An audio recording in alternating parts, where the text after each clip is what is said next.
Next is going to be a panel moderated by Dorothy Santos, Filipinx Futurity Interdisciplinary Practices through the Bodiless and the Rooted with KIMBERLEY ACEBO ARTECHE and Malaya Tuyay. So just going to bring everybody up here.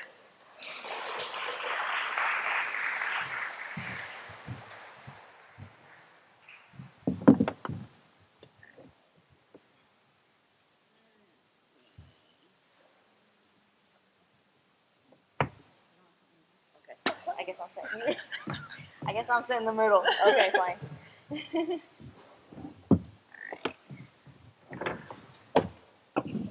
Sorry. Hold on. Hey, see, this is what happens when you're a Mac owner. Sorry. Pardon me. All right. I sometimes I feel like I never need a microphone because I just have voice modulation problems. At least that's what my family tells me. So tell me if I'm too loud or not loud enough or whatever. But my name is Dorothy Santos.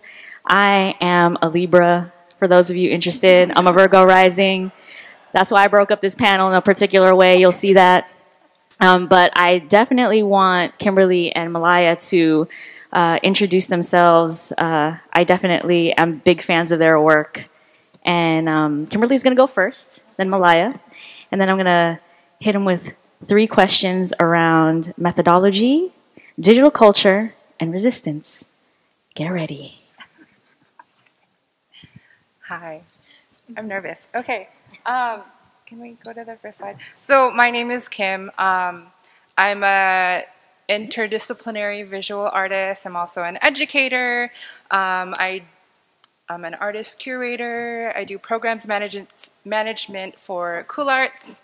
Yeah, that's my name. Okay, let's talk about the first thing. Okay, so something that's really important about the way that I work is my research kind of triangulates or kind of it goes in a circular method of like understanding ways of knowing, right? Like when my parents immigrated to Washington, D.C. in the late 70s, right? So there wasn't a huge Filipino community where I grew up, so I always had to like double check my information about my identity multiple ways to understand like, oh, okay, this is real. Like, because for whatever reason, like I didn't always believe what my parents told me.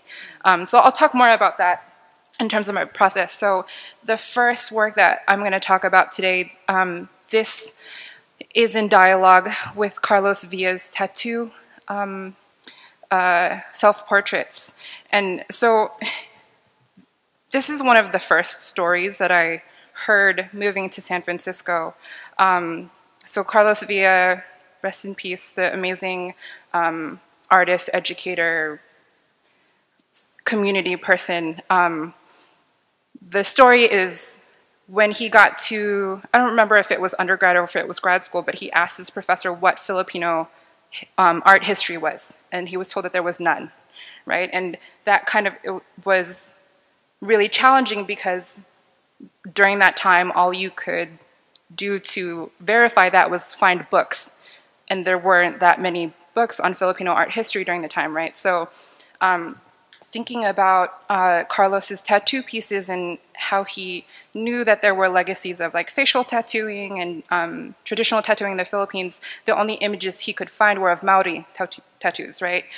So I really took that to heart to think about like, okay, what is my relationship to the information that I can find out about my Filipino identity, right? And I grew up with AOL, right? Like dial-up internet, Asian Avenue.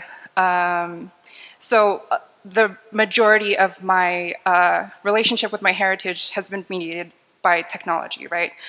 So this was also a direct reference to Fangod in Buscalan in Kalinga.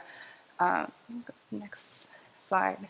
A lot of my work also comes from oral histories, right? So the story that I learned from Carlos was through Mark Johnson. A lot of the stories about my family always start with like my mom telling me something random, and then I'm like, what do you mean? Like, that's not true. So I go on the internet and I look things up. So I do the like internet fact checking, and then I'll also go into this slew of like academic research. And then when I have the time to be able to go back to the Philippines and kind of like verify those things for myself, right? So actually I might talk about this later, but this, like, I started moving from photography into textiles because of a random story my mom told me about weaving, that she learned how to weave when she was younger. The other thing about my practice is about storytelling, right? So a lot of the things that I find out about my family's history, like, we'll start with a photograph from like the 70s or 80s, and I'd be like, Mom, what's happening in this story, right? But the thing is, like, when your parents tell you these stories, or when anyone tells you a story, a lot of the times they're romanticized, right? They leave out all of the like ugly bits of it. The history is, parts of the histories are erased, and they're turned into these like really beautiful stories, right? So I have a social practice, like community engaged project called the Lola Project. We generally engage this at Undiscovered, which is the Filipino night market that happens right here in SFMOMA, Filipinx every month, where I hang up dusters or like muumuus or like pambahay. Really quickly, yes. Could you explain what to those in the audience that don't know what a duster is, please? A duster is like the house clothes that your mom wears. Like, you come home and you put on comfy clothes, and they're like really bright and floral and beautiful, and you'll see them. I'll show you another one later on, but part of this project is asking people to tell stories about their grandmothers, right? And the majority of them are like, I love my Lola's sinigang. And only a few of them are ever like, my Lola used to beat me, right? And it's like one of those things where, like, okay, it's a little traumatic, but sometimes people might have, you know, funny memories or stories about that, right? So the other thing about like working with photos and like asking people to tell stories is that the stories are often really performative and romanticized, and parts of it are erased, right? I also just like Lola fashion. So this last month, we recruited some really amazing folks to dress up like Lola and help facilitate that at Undiscovered this past year. Irina was one of our Lolas. And it's kind of fun to like harass people as a Lola because you can get away with it because you're an elder, but you're not really. And then, so this is an example of a duster as well. And then also just thinking about how photos, when they're brought up in these like storytelling sessions, a lot of things are erased. So I will go into more in the methodologies about this, about why I choose to erase certain things. And I think I've talked a lot, so I'm going to stop. I have questions. Okay. All right, so Malaya's up next. Hi, everybody. Thanks for coming out. Before I get started, I just want to say thank you to everyone who sort of put this together. It means a lot to be a part of this and meet all these amazing artists, so thank you. Oh, wow, thank you. So my name is Malaya Tuyay. I'm an Oakland-based artist currently. I'm mainly focused on interdisciplinary practices, which a lot of the time incorporate printmaking, painting, and more recently digital work. And so a lot of my digital work is sort of accessing like personal archives, but hopefully I hope to change that and be more involved in communal archives and how we share to those. This one is of my mother who passed away when I was younger, and in this particular piece was about mourning and sort of grief, but then also about how collectively in the diaspora we might sort of mourn or grieve a culture that we don't really have a connection to. So this is all just like snapshots from one video. So we can just keep doing that. So a lot of it is sort of about coming into myself, and I think I was at a point where I had to do that so I could move forward and be more present in my community, which I hope to be doing more actively now. And a lot of it is sort of about growing up and sort of like Kimberley was saying, when you don't really have those readily available for you, sometimes it feels like you have to make your own up, or even you've researched what you can, but not everything out there is applicable to everyone. So that's what a lot of this video was about. Yeah, we can just, there's like a lot of, yep. And so this is again like a printmaking. This is all like individually printed hands that I didn't sewed into a costume. And I'm sort of interested in that labor that we put into every aspect of our work in sort of a way to remember everything before us and sort of everyone before us. Yeah, just keep going. I don't know how many are left. Yeah, so these are all just slides from that video, and I think I kind of went over what that meant to me and in that practice. Yes, I forgot my notebook, so here I am. But yeah, and then, yeah, this is also sort of an example of how I'm still playing with digital work, and also connecting it to more tangible work and physical work. Yeah, so that's also printmaking, and then the video is looping inside of it. Yeah, that's me. And then this is how you can reach the two. Also on Instagram, right? Because that seems like a contemporary business card of sorts. So you can share that later. Let's darken up the screen because I have questions now for the two of you. Again, I wanted to talk about methodologies. I also wanted to explore. I'm just gonna put it out there because I'm such a feeler. I'm such an emotional person. I remember what my first studio visit. Actually, my studio visits with both of you were extremely emotional because, and I think a lot of that comes from the fact that I didn't grow up seeing myself, you know. And so one of the things I wanted to explore today, first up, would be methodologies. So, you know, you both engage in storytelling and narratives, historicizing the Filipinx body, but you also engage in mythologies. So despite the fact that both of you engage simultaneously like in these spaces of storytelling, and again, even as I mentioned, mythologizing to a certain extent, you do it in very different ways. So Kimberley, you do it you obfuscate, eradicate, alter the body. And then Malaya, in your practice, you forefront a very specific figure, whether it's yourself, another imagined Filipinx body. So I guess one of the things that I wanted to touch upon first, and then we can just kind of have this organically move into other spaces of methodology, is materiality. Because both of you, the common thread is you're using textiles, but then you're also incorporating, which I feel, it's interesting that people don't see or are used to when technology and digital culture are involved, which is I want to touch upon next. Oftentimes people are so fixated by the ooh shiny and not realizing that a lot of your practices respectively incorporate a lot of these technologies that are actually being used. But they're hidden away, they're behind. So if you could speak to, some of the aesthetic decisions and choices you've made in relationship to materiality with your respective practices, that'd be wonderful. Whoever wants to go first. hello. So materiality in my work and the body, those are very, they mean a lot to me. I think, again, touching on what we kind of discussed before, is just representation. A lot of the times, seeing yourself, whether it be in art history or just a history in general, isn't necessarily readily available or accessible. So for me, it was really important to have the body very present in my work, to be like, hey, I'm here, and I'm going to represent myself in this way. I think sometimes for me personally, it can get I feel like I'm walking a fine line, because I also think that there's a lot of different narratives that we should also uphold and sort of celebrate, instead of just like one monotonous one. So I try to find ways of doing that without being too disrespectful and being sort of like aware of my agency in that. And then in terms of materiality, a lot of my work is on fabric, and so it's sort of like aiding that textile process and sort of that it's like very embedded in our history, like textile processes. And so I try to access that in a way that's respectful, but also very much paying attention to the history of it.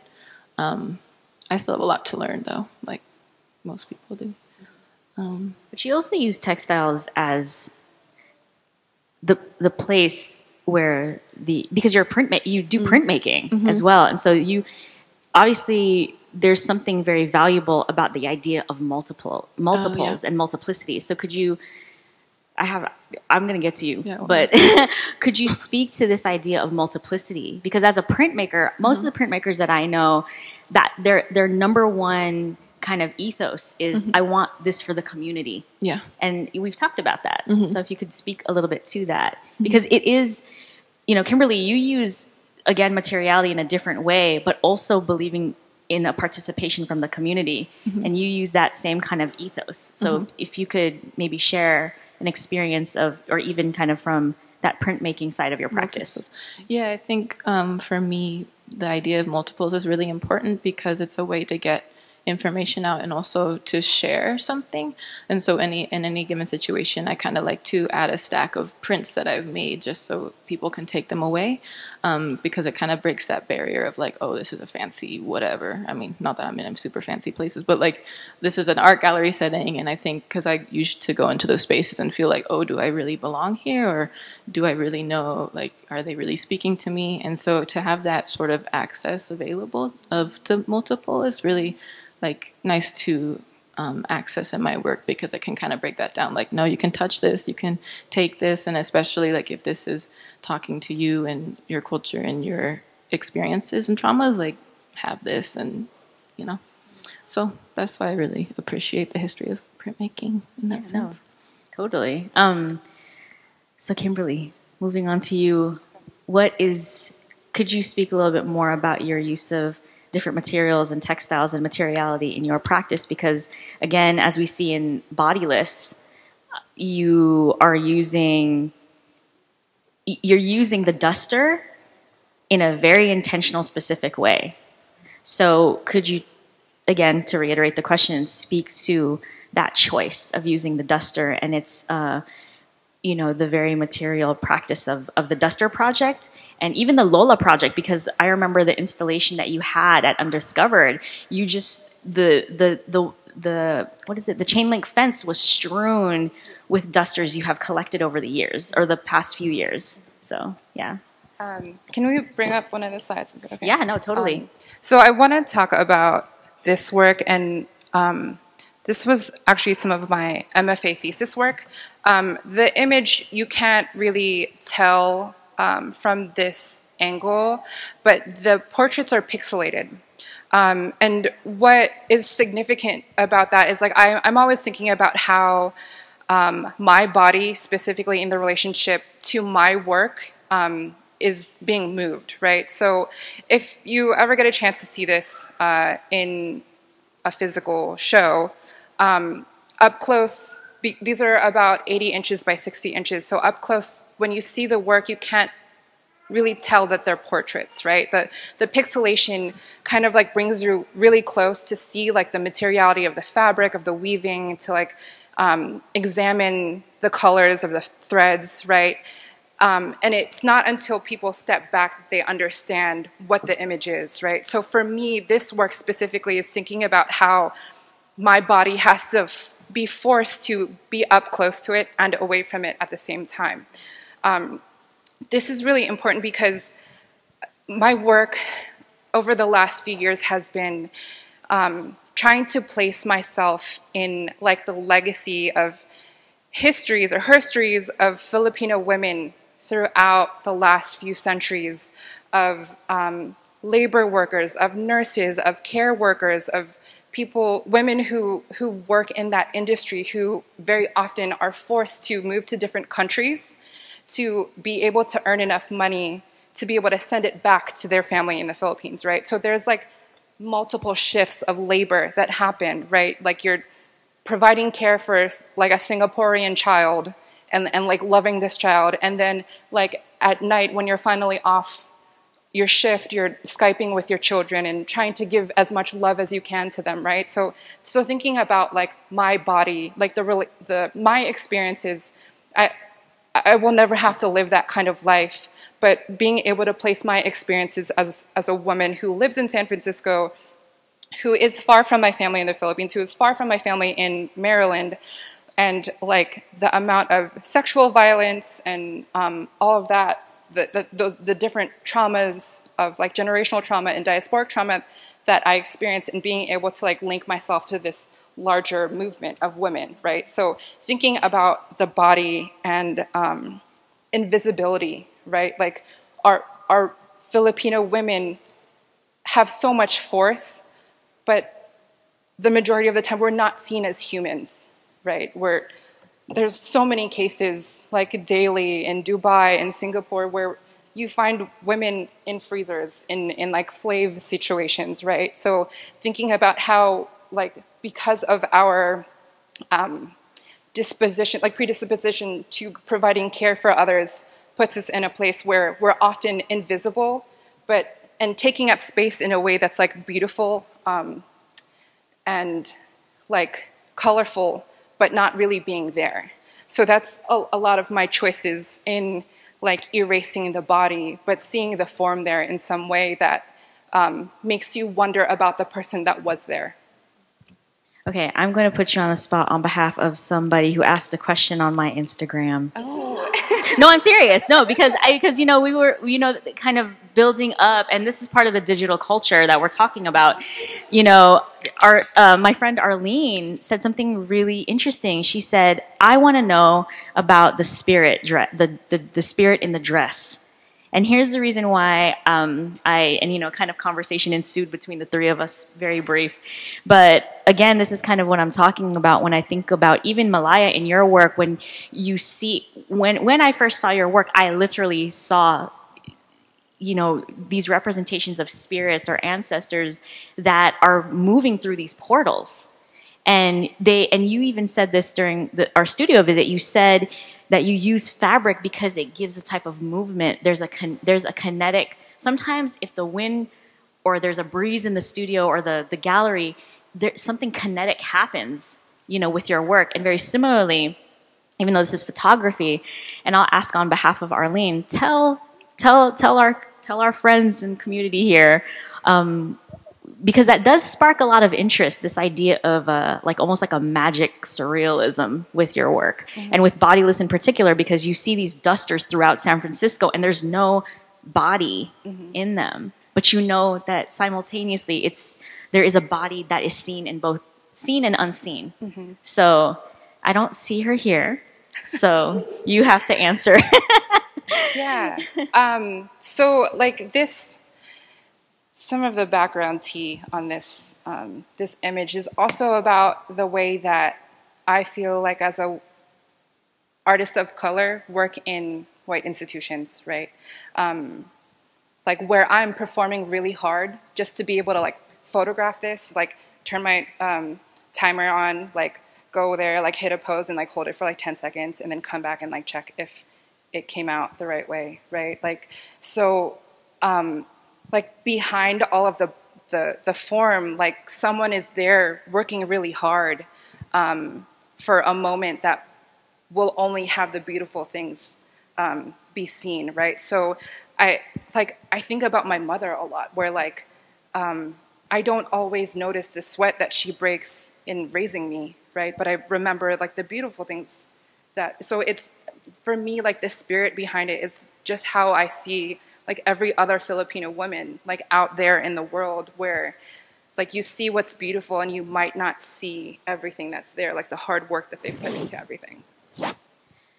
And Malaya, I wanted to give you an opportunity to actually kind of respond to my comment about your work, and how when I first saw one of your pieces with the figure of 4 walking through a portal, and again speaking to how you are also doing something very similar but different. And if you can speak to how these figures move through the fabrics and the textiles that you select. I know that I asked about materiality, but more specifically the connection to something that's actually rooted. That's the kind of why I named the panel the way I did, because there's a specific visual of a body, but it still speaks to this ancestry and to these stories that are untold. So if you could just speak to even that'd be great. So let me see. I'm trying to think of the particular piece. A lot of it, I think we were talking about how a lot of the time I'm working very laboriously on these long, like big pieces, which kind of like talks to what you were saying about how there's so much that we don't see behind everything, and how we have to work sometimes 10 times harder a little bit. But while I'm doing that, it's a lot of trying to channel the spirit of like my ancestors that I don't necessarily have a direct contact with, in many senses. And so I try to make that into a physical being who can move like through the fabric. And then also it feels more solidified to me. It feels more like it is there and it's tangible. Whereas before it came from something that wasn't. So that's more kind of what, yeah. Well, let's move into digital culture, since I know that both of you have used technology as an intermediary. As you know, Kimberly and I, we talked about that as well, and that's a really good word. And it's not just digital in terms of photography and video and animation, and even in some cases, you incorporate kind of a distortion in some of your animation and video work. But you're also using things such as social media platforms as a source of, maybe I won't go as far as saying inspiration, but you kind of gather a lot of your stories. Even Kimberly, with you, you relied really heavily in your research on like the Internet Archive, because a lot of sites get defunct. So you have to rely on the Internet Archive to see, well, what did it look like at this point in time in 1989 to correlate to what my mother has told me. So whoever wants to go first, I'm very curious how you two have used these different platforms to inform the art practice. And this is very broad. Like, you can answer it in any way. I don't know, whoever wants to go. I'm looking at both of you. Hello. So the main thing that I feel digital media or social media in particular has really helped me in my practice is that it's connected me with a lot of different artists that I might not have found otherwise. But then also it has sort of shown a light on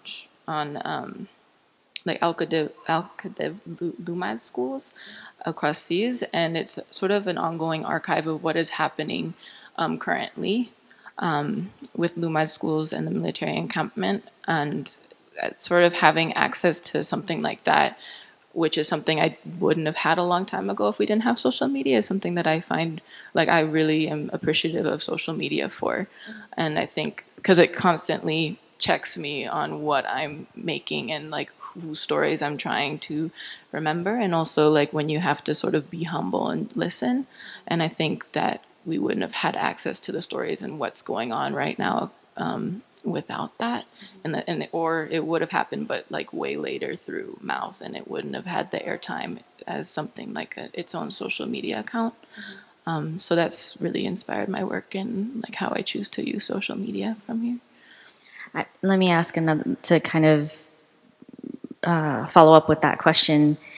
You have particular work, like one of the things that actually that I found really compelling visually, when I saw kind of the breadth of your work in front of me, was if it wasn't a body, it was a face. Mm. And you forefront, the face very much so in some of your larger pieces, mm-hmm. and some of even your smaller prints. And you told me a really interesting story of finding representation and how that shows up on different social media platforms, because you're starting to see, I think we can all vouch for this. A lot of fame comes from these platforms. Yeah. But more specifically, I remember asking you about two specific faces. Mm-hmm. And, I kind of wish that we could, you just have to visit Malaya's site.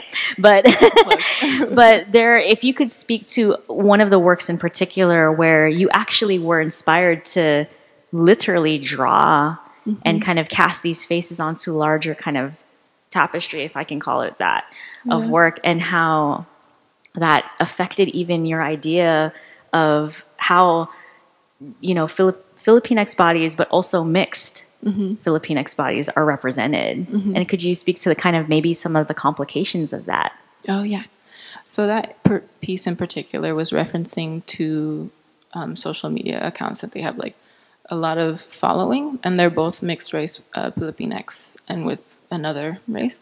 And I was sort of like in that piece, I was reimagining idols, because when I was younger, I like didn't have a lot. So now as I'm growing older, it's really exciting to see how much representation is out there and how many different avenues too.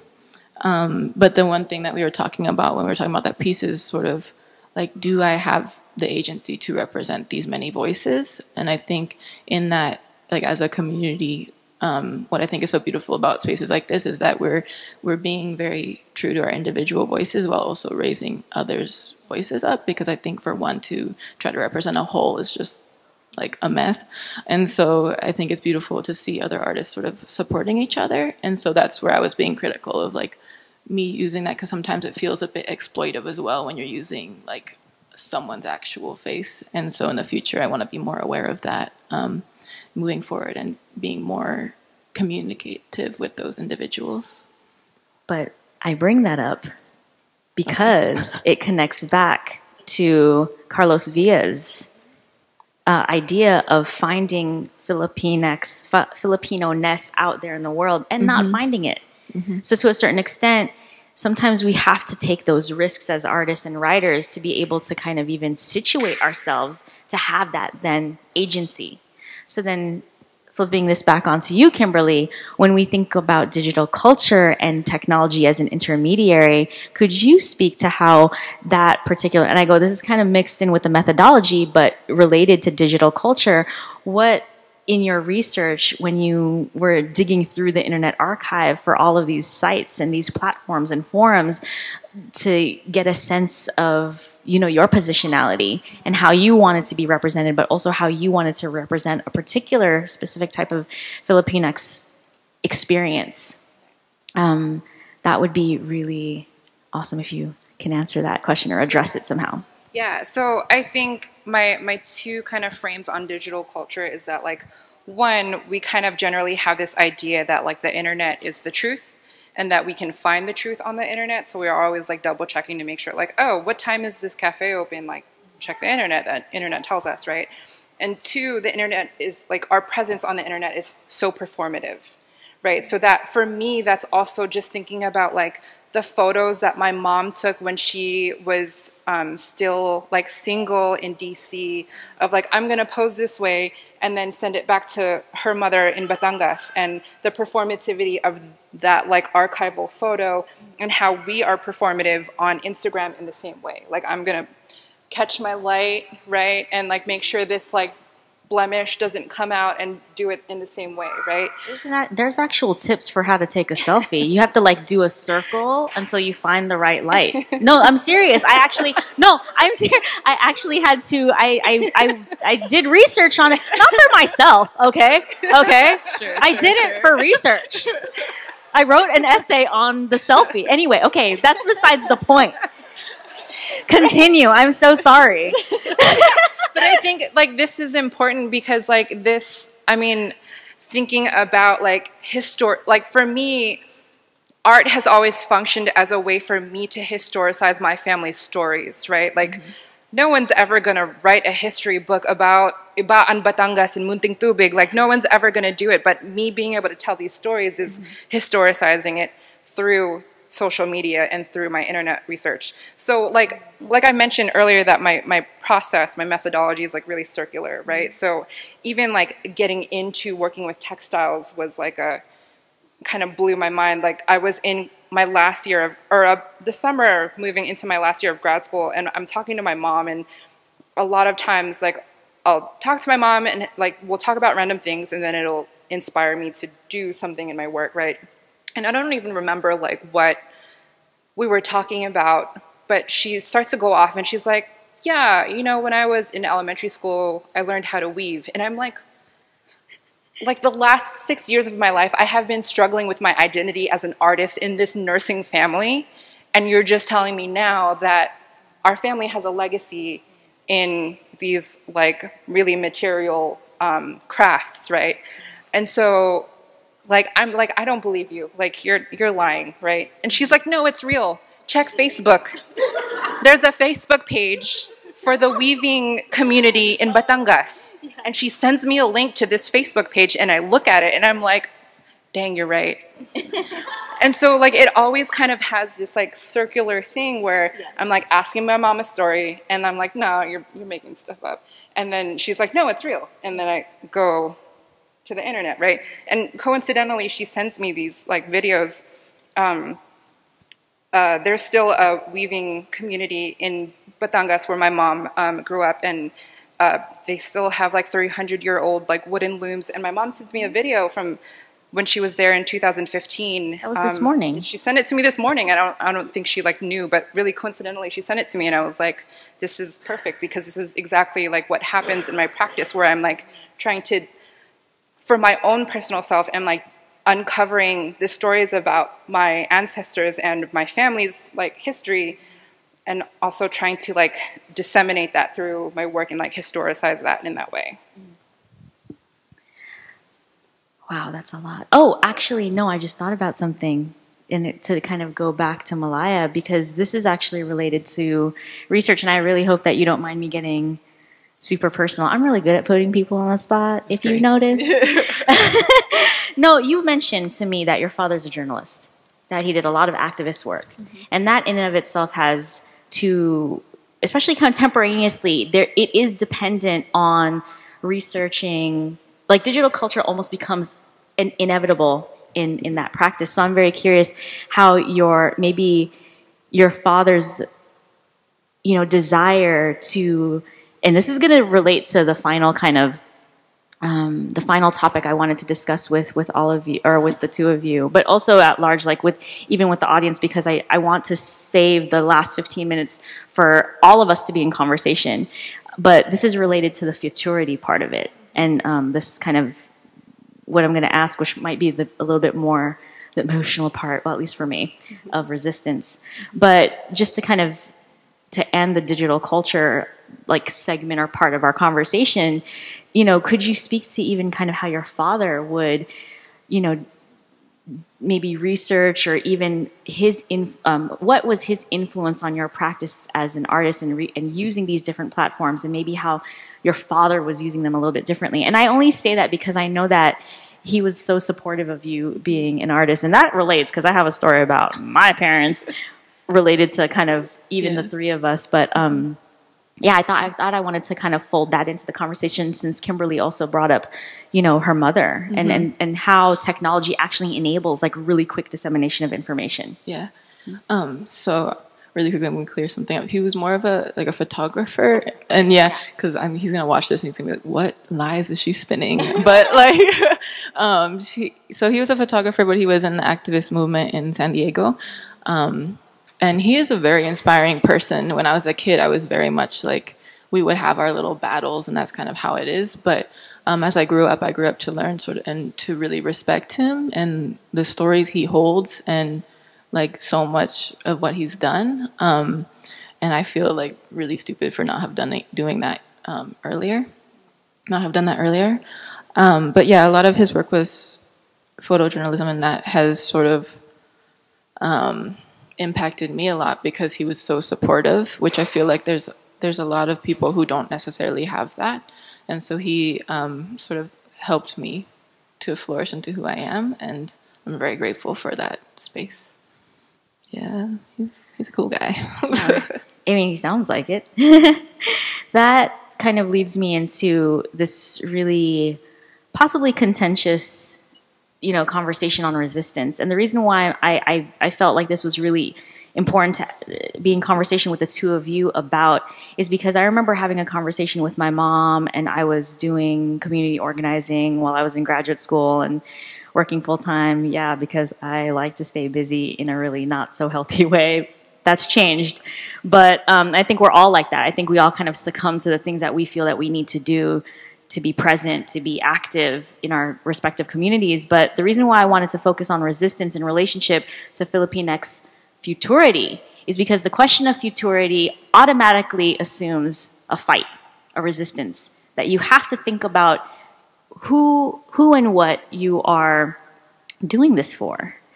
And so I know both of us, Kimberly, well, actually, we've talked on separate occasions about decolonial practices and what that actually looks like and what resistance looks like. And I think the story that I wanted to share, really, really brief, is one time when I was doing community organizing, I was getting ready for, for an action, and I was going to these, these meetings with the women that I was organizing with. My mom stopped me and said, "I didn't immigrate to this country so that you could fight for the rights of other people somewhere else." And that's really tough. But do you see what I'm saying? That this is a really touchy, thorny issue. I love my mom, okay? But again, this isn't always comfortable conversation. So the act of resisting your own identity that you have formed, and my father also being, a POW in World War II, very same. It's this understanding. It's almost, you're not Filipina anymore. You're American to me. This is kind of this idea, and I think, again, that's the reason why when I had these studio visits with you two, and I hope my mom forgives me for telling that story, that she'll be okay. But I think the reason why I'm bringing it up is there is something always contentious when you are an artist, especially. Not only are you fighting a culture, systems and infrastructure that aren't even made for you, okay? You have to go home and tell your mom, "Yo, I want to be an artist. I want to be a writer." And so that's the reason why I wanted to ask this question of resistance for the both of you, how you have seen your practices grow, how you see them evolving, and how you see them in the future, and how you see them participating in, decolonializing pedagogy, decolonializing institutions, and what that means before we let loose on the audience. But yeah, sorry, that's such an easy question, yeah? But I really think it's important, especially within this context. So yes, the big question. I'm just going to be really real about this, and this is something that I struggle with a lot as an artist, and in that, like, being an artist to me is definitely, it's difficult, but to me it's very much a privilege, and I wouldn't be able to create this work if, like, my grandma and my dad didn't struggle so much with certain things, and they worked so hard to get me, like, a life that they thought was going to be better. Like, and so just all of that leading up to where we are now, like, we are always thinking about the trauma that, like, our ancestors have gone through, or our parents or our grandparents. And sometimes it's even, like, saddening to see now where it's like you and just, like, a group of your friends, if, like, you're all POC and most of you are queer, and then you're existing in this institutional space, which is historically not, like, a space given to you. For me, just seeing, like, how joy, like, how you just having joy can even be an act of resistance. It's sad because it's like you should just be able to be happy in these spaces, but just because that's something so simple is being resistant, I feel like I have to really focus on how art and this practice can also be a form of resistance, and be very critical of the way that I talk of that. And, like, some people, or, well, I'm not going to go there, but like, it's just so many people have had resistance to get me here. So for me to ignore that and not apply that in my work, I feel like would be very just hella disrespectful, one, but then just, like, completely ignoring a trauma that I feel like needs to be said very loudly. Ooh, No, we have the rest of our lives to discuss this. But no, what about you, Kimberly? There's, in terms of my arts practice, there's, like, two things. Like, my personal practice, where I'm, like, constantly trying to uncover and recover the things that my parents and grandparents have forgotten or have chosen to forget. And, like, for me, that point of understanding is that, like, knowing that you can't fully learn about yourself in isolation, that a lot of this, like, healing is lateral, right? We kind of all have to do it together. And in, like, thinking about doing it together, like, me being able to have, like, these conversations with my mom and dad that, like, have them remember things that is very healing for them. and with my own family, like thinking about that practice, but then also with like the larger Filipino community and the arts community here in the Bay Area. Like the other kind of edge of my arts practice is like thinking about ways that we can push towards decolonial structures within arts institutions that like bring structure to be able to bridge gaps in the way that we do interface within white institutions, historically white institutions, in the ways that we can like F up the structures so that they're not always set on these white rules, if that makes sense.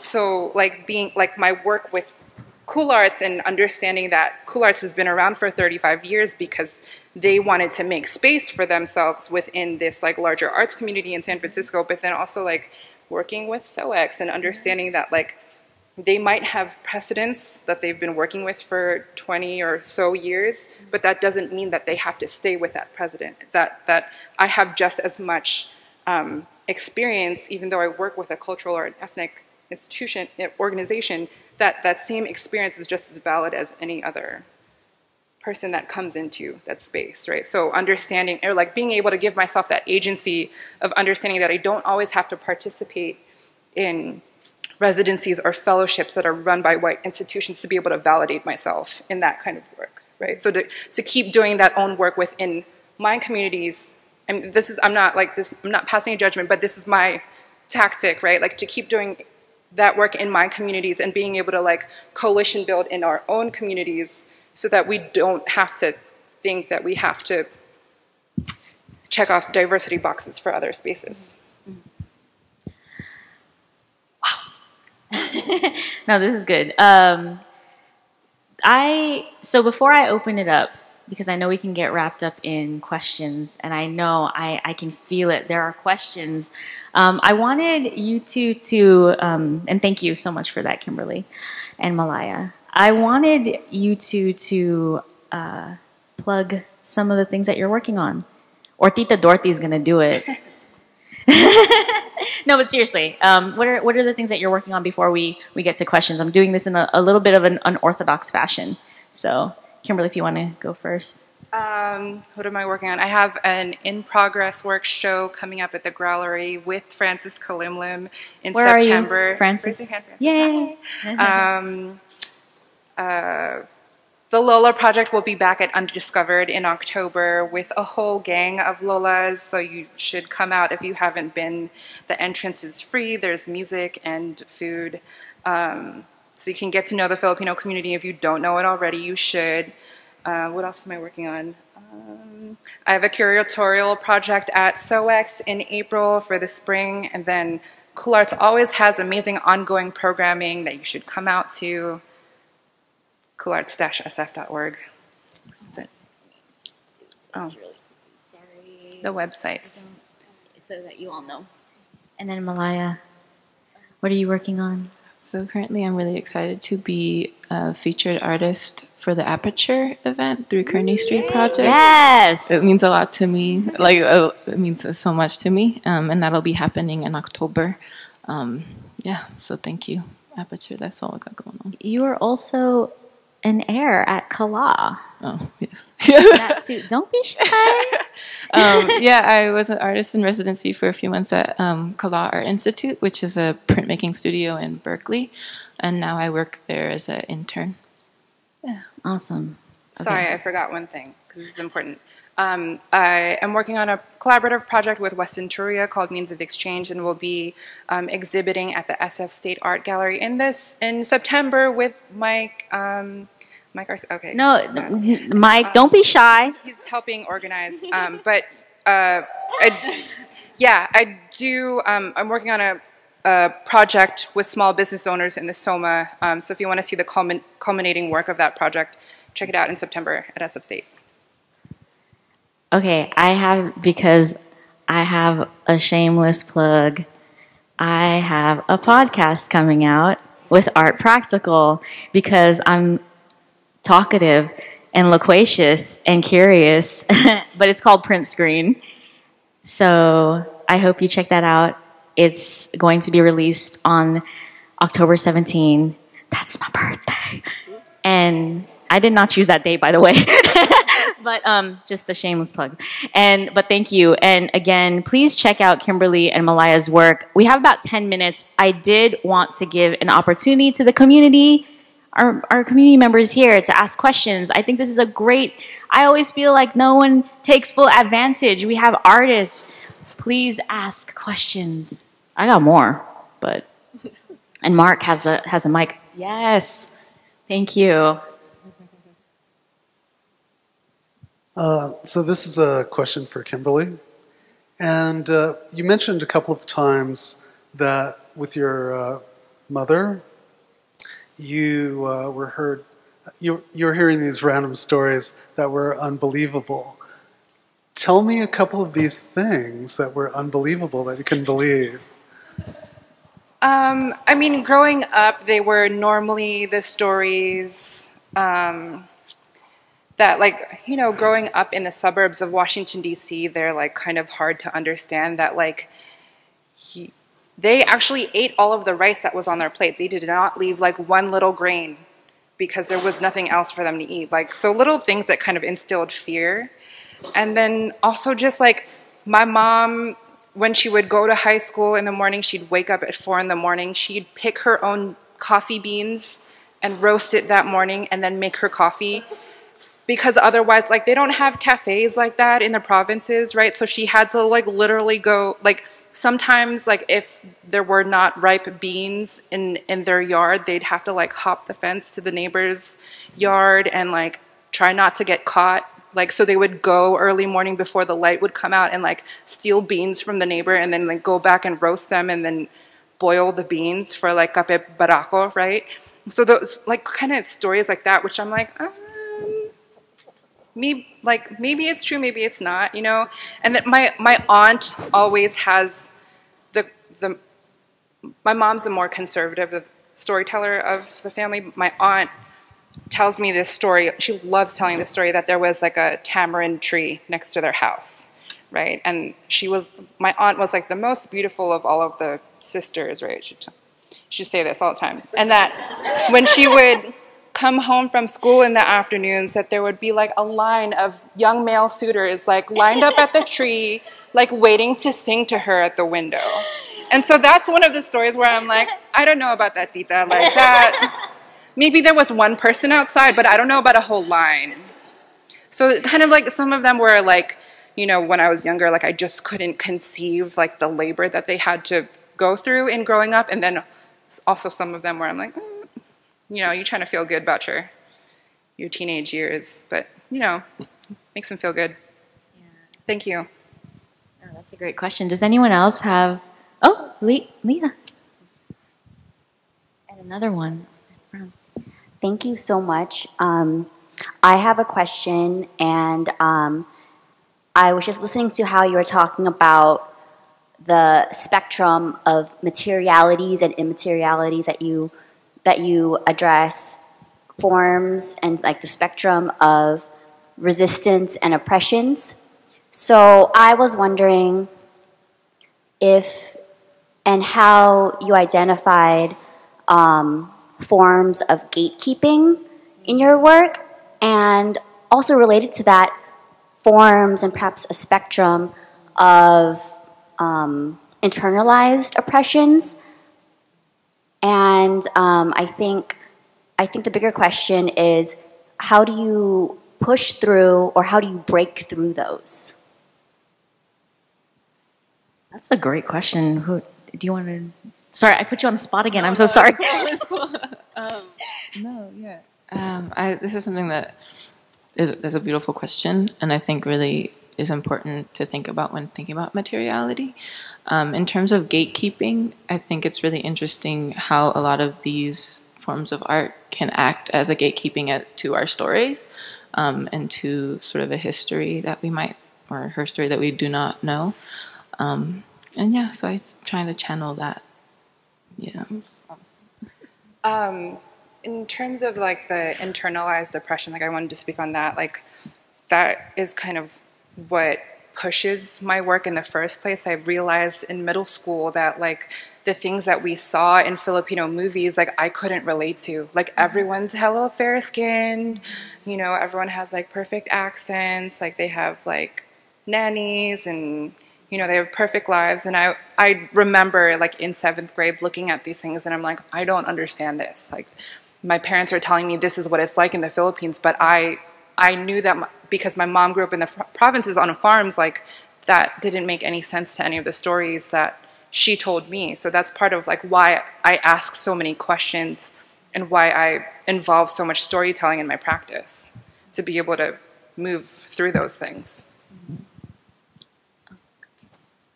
Hi. My question, I'm really curious what you said about futurity always meaning resistance. And I'm wondering, like, what happens when we're reaching that critical mass where we're changing what it means to be American?